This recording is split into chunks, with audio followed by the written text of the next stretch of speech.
ओं नमो भगवते वासुदेवाय।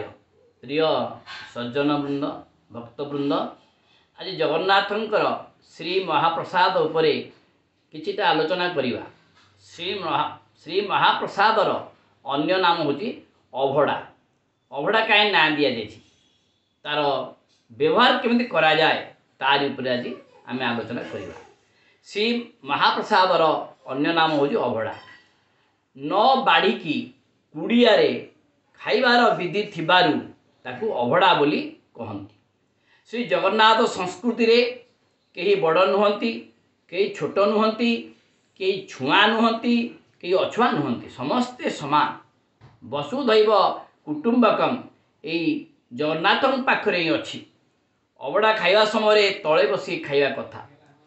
जदि तुमे तले बसी न खाइब, जदि आसन पकईल ताले अभड़ार अपमान हैला। अभड़ार अपमान माने जगन्नाथंकर अपमान हैला। तेणु अभड़ा को न बाढ़ी गोटे पात्र रे खाइबा कथा। असम्मान करिबा माने जगन्नाथ को अपमान करिबा। अभड़ा को सामान्य अन्न बोली भाविबा उचित नुहे।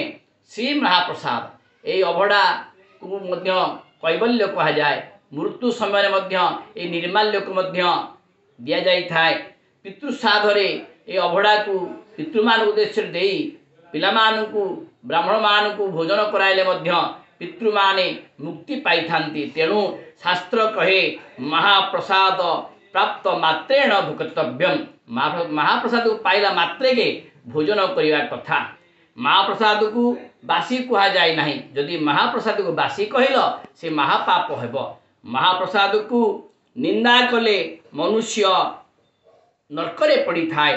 तेणु महाप्रसाद को आमे निंदा करिया कथा नुहे। तब सेवन करिया विधि वैष्णव माने मध्य महाप्रसाद सेवन कला परे अन्नादि भक्षण करिथांती। ओम नमो भगवते वासुदेवाय।